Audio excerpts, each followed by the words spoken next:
मधुबन के बाबा मुरली वाले, आपका क्या कहना, आपका क्या कहना। ओम शांति। आज शनिवार 23 सितंबर 2023 के ईश्वरीय महावाक्य। आज की मुरली में बाप दादा बोले, मीठे बच्चे, आत्मा और परमात्मा का यथार्थ ज्ञान तुम्हारे पास है, इसलिए तुम्हें ललकार करनी है। तुम हो शिव शक्तियां। बाबा क्या बोले बच्चों से? बाबा बोले, मीठे बच्चे, आत्मा और परमात्मा का यथार्थ ज्ञान तुम्हारे पास है, इसलिए तुम्हें ललकार करनी है। तुम हो शिव शक्तियां। प्रश्न: सबसे ऊंची मंजिल कौन सी है जिसका ही तुम बच्चे पुरुषार्थ कर रहे हो? उत्तर: निरंतर याद में रहना। यह है सबसे ऊंची मंजिल। याद से ही कर्म भोग चुकतू हो कर्मातीत अवस्था होगी। जिस माता पिता से अपार सुख मिल रहे हैं, उनके लिए बच्चे कहते, बाबा आपकी याद भूल जाती है। वंडर है ना? देही अभिमानी रहने का पुरुषार्थ चलता रहे तो याद भूल नहीं सकती। गीत: किसने यह सब खेल रचाया? ओम शांति। भगवानोवाच: बच्चे अपने बाप भगवान को जानते हैं। अभी बच्चे आकर के बाप द्वारा आस्तिक बने हैं, क्योंकि बाप द्वारा बाप को जाना है, इसलिए आस्तिक कहलाते हैं। तुमने जाना है बरोबर हम आत्मा है, वह हम आत्माओं का बाप है। भले कोई मनुष्य अपने को आत्मा समझते भी हो, परंतु परमात्मा को कोई नहीं जानते। जब बाप खुद आकर बच्चे पैदा करे और उनको अपना परिचय दे, तब जाने बाप को ही अपना परिचय देना है। वह है आत्माओं का फादर। सम्मुख आकर बतलाते हैं कि तुम आत्माएं हो, मैं तुम आत्माओं का परम पिता हूँ। तुम निश्चय करते हो, यह तो कॉमन बात है। आत्माओं का बाप जरूर है। गायन भी है, आत्मा और परमात्मा अलग रहे बहुकाल, बाप को बच्चे ही जानते हैं। बाप 5000 वर्ष बाद फिर आए हुए हैं। जब सब बच्चे नास्तिक दुखी बन जाते हैं, एक भी आस्तिक नहीं रहता है, तब बाप आते हैं। आस्तिक बनाकर फिर छिप जाते हैं, फिर कोई भी बाप को जानते नहीं। अब तुम बच्चों में यह निश्चय नंबरवार पुरुषार्थ अनुसार है, सबको पूरा निश्चय नहीं है।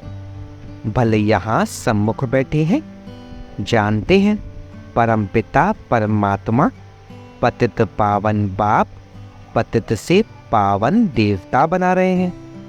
देवताओं की तो यहाँ सिर्फ मूर्तियां हैं, खुद तो है नहीं। जो भी मनुष्य मात्र है, सिवाय तुम ब्राह्मणों के और कोई भी आत्मा और परमात्मा को नहीं जानते। हम सो परमात्मा कह देने से न आत्मा को न परमात्मा को जानते।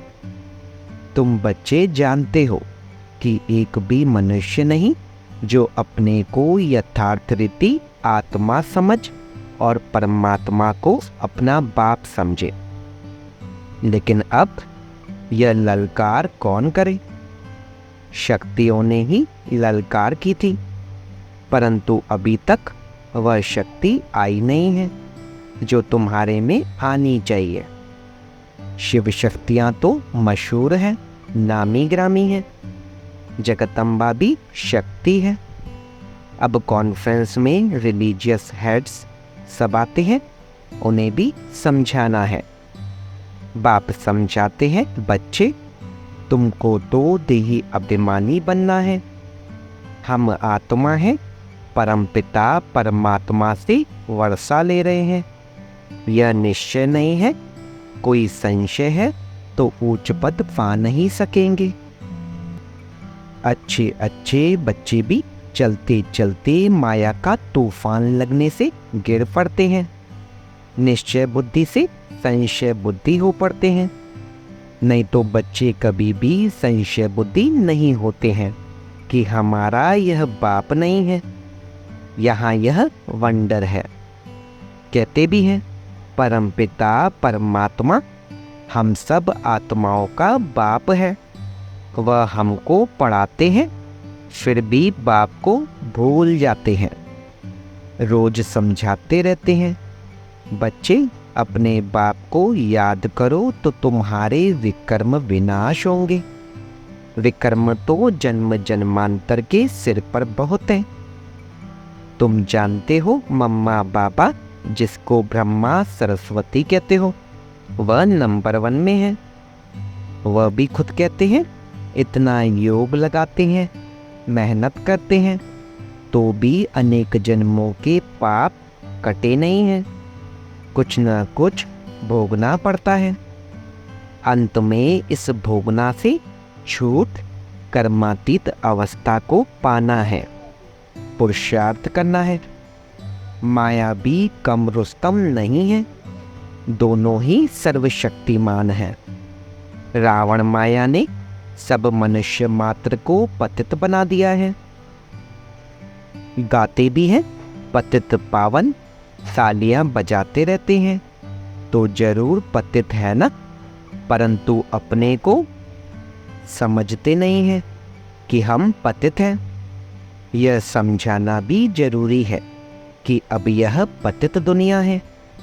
पावन दुनिया सतयुग को कहा जाता है। पावन दुनिया में ऐसे पतित पावन को नहीं बुलाएंगे। वहाँ तो भारत बहुत सुखी था, एक ही धर्म था।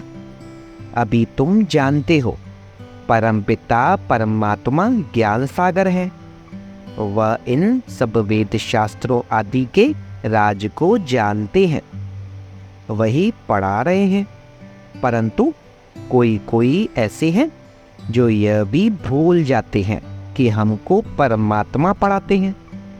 बेहद का बाप हमें पढ़ाते हैं, वह नशा नहीं चढ़ता। यहाँ से बाहर घर जाने से नशा चकनाचूर हो जाता है।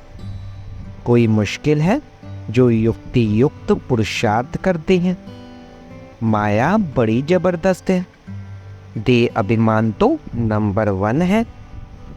बाबा ने समझाया है, अपने को देही समझो। हम आत्मा हैं, इस शरीर द्वारा हम कर्म करते हैं। अपने को परमात्मा तो कभी नहीं समझना है। बाप कहते हैं, मैं तुमको पतित से पावन बनाने आया हूँ, मुझे घड़ी घड़ी याद करो। परंतु बहुत अच्छे अच्छे बच्चे भी बाप को याद नहीं करते हैं और फिर सच भी नहीं बतलाते हैं।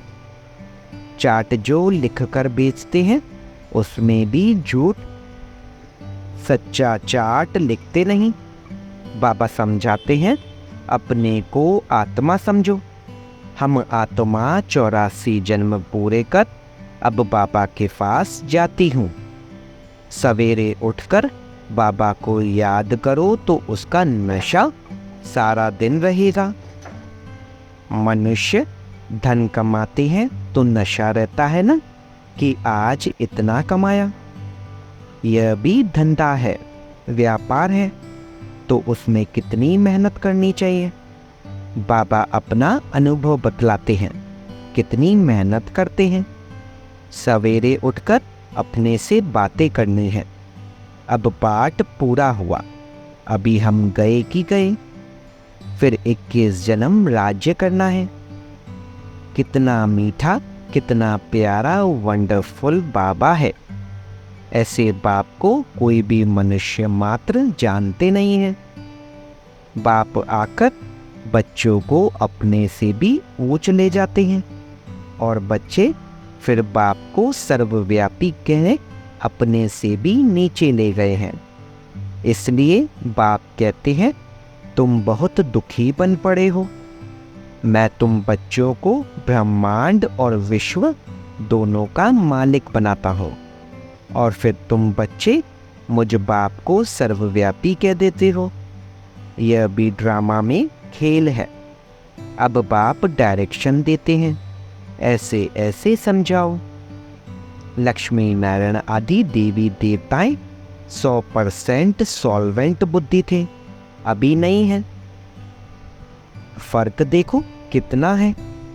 कहाँ भारत स्वर्ग था, अभी नरक है। यह ज्ञान कोई भी मनुष्य में नहीं है।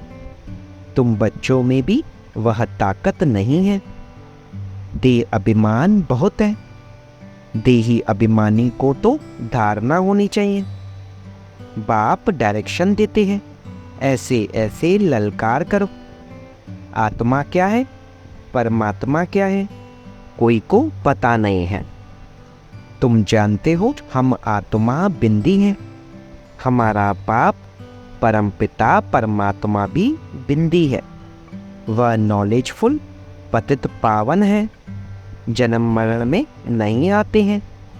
हम आत्माएं जन्म मरण में आती हैं। परमपिता परमात्मा कहते हैं मेरा भी पार्ट है, मैं आता हूँ तुम सबको सुखी बनाकर फिर निर्वाण धाम में बैठ जाता हूँ।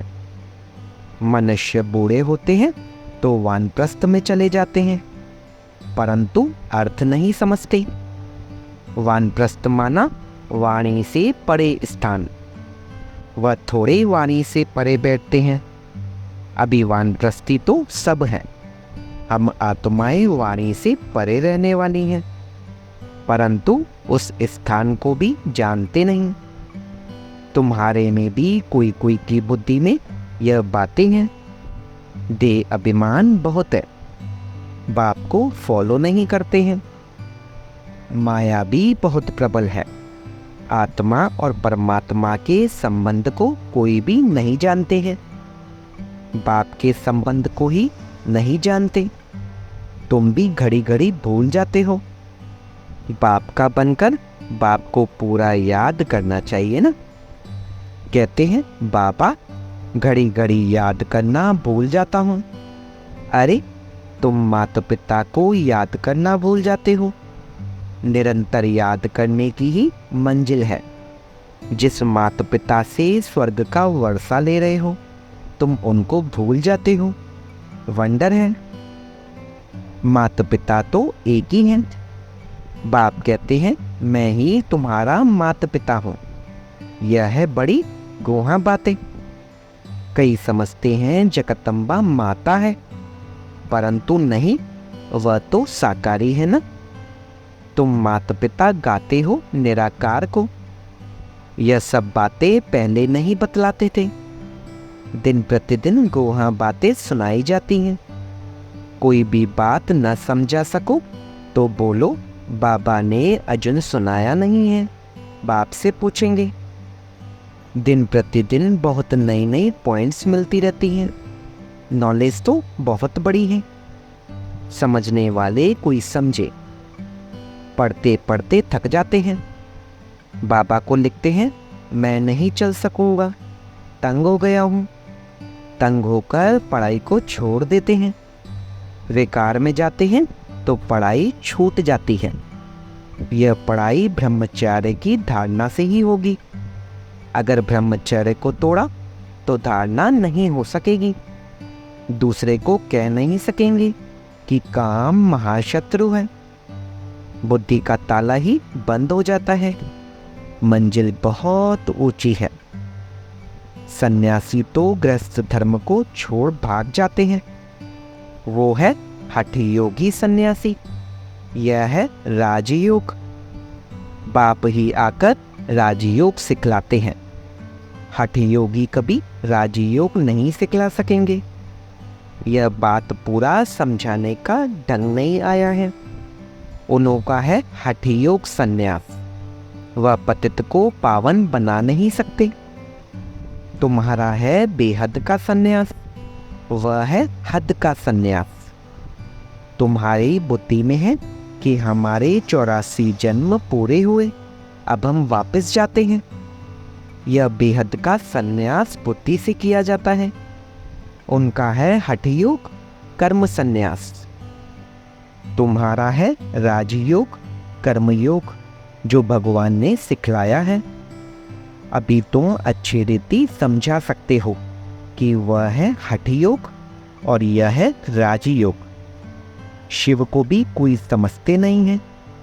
जैसे आत्मा बिंदी है, वैसे शिव भी बिंदी है। बिंदी का निशान भी भ्रकुटी में ही दिया जाता है और कोई जगह बिंदी नहीं देंगे। भ्रकुटी में ही बिंदी दी जाती है। आत्मा भी यहाँ ही निवास करती है, यह किसको पता नहीं है। इतनी छोटी बिंदी में 84 जन्मों का अविनाशी पाठ नोंदा हुआ है। यह कितनी डीप बातें हैं, गहरी बातें हैं, कोई को समझाने नहीं आएंगे। रियलिटी में समझाना है।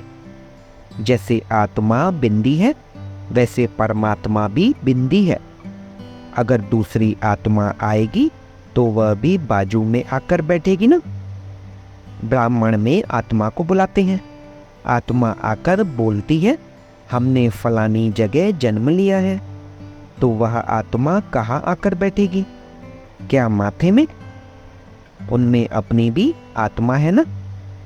बाप कहते हैं मैं भी बिंदी हूँ, मुझे परम पिता परम आत्मा कहते हैं। उनकी बड़ी भारी महिमा है। शिवाय नमः। यह किसने महिमा की? आत्मा शालिग्राम ने। तो जरूर वह अलग है। दुनिया इन बातों को नहीं जानती। तुम जानते हो, उनका एक ही नाम शिव है। ब्रह्मा विष्णु शंकर को ब्रह्मा देवताय नमः, विष्णु देवताय नमः कहेंगे। उनको शिव परमात्माय नमः कहेंगे। तो शिव ऊंच ठहरा ना। यह बातें तुम समझ सकते हो। यह नॉलेज भी तुमको अभी है। तुम्हारा यह हीरे जैसा जन्म है। देवताएं तो प्रारब्ध भोगते हैं। यह प्रारब्ध देने वाला बाप वंडरफुल है। ऐसे पारलौकिक बाप का कितना रिगार्ड रखना चाहिए। बुद्धि योग इस ब्रह्मा में नहीं, उनमें रखना है। वह बाप पढ़ाते हैं इस द्वारा। यह शरीर लोन लिया है। सारी सृष्टि में कितना बड़ा मेहमान है। शिव बाबा परम धाम से आते हैं। कितना बड़ा भारत का मेहमान है। कहाँ से आया हुआ है। उन मिनिस्टर आदि की कितनी इज्जत होती है। यह गुप्त वेश में कितना बड़ा मेहमान पतित को पावन बनाने आया है। अच्छा, मीठे मीठे सिकलदे बच्चों प्रति माता पिता बाप दादा का याद प्यार और गुड मॉर्निंग। रूहानी बाप की रूहानी बच्चों को नमस्ते। हम रूहानी बच्चों की रूहानी बाप दादा को सिकवा प्रेम से नमस्ते नमस्ते नमस्ते बाबा, शुक्रिया बाबा, शुक्रिया। वाह बाबा वाह। धारणा के लिए मुख्य सार। पहला, सवेरे सवेरे उठ याद में बैठ कमाई जमा करनी है। अपने आप से बातें करनी है। देही अभिमानी रहना है। दूसरा, राजयोग कर्मयोग सीखना और सिखलाना है। कभी भी तंग होकर पढ़ाई नहीं छोड़नी है। बाप का रिगार्ड जरूर रखना है। वरदान, बाप समान बेहद की वृत्ति रखने वाले मास्टर विश्व कल्याणकारी भव। बेहद की वृत्ति अर्थात सर्व आत्माओं के प्रति कल्याण की वृत्ति रखना, यही मास्टर विश्व कल्याणकारी बनना है। सिर्फ अपने व अपने हद के निमित्त बनी हुई आत्माओं के कल्याण अर्थ नहीं, लेकिन सर्व के कल्याण की वृत्ति हो। जो अपनी उन्नति में, अपनी प्राप्ति में, अपने प्रति संतुष्टता में राजी होकर चलने वाले हैं, वह स्वकल्याणी है। लेकिन जो बेहद की वृत्ति रख बेहद सेवा में बिजी रहते हैं, उन्हें कहेंगे बाप समान मास्टर विश्व कल्याणकारी। आज का स्लोगन: निंदा स्तुति मान अपमान हानि लाभ में समान रहने वाले ही योगी तो आत्मा है। निंदा स्तुति मान अपमान हानि लाभ में समान रहने वाले ही योगी तो आत्मा है। ओम शांति।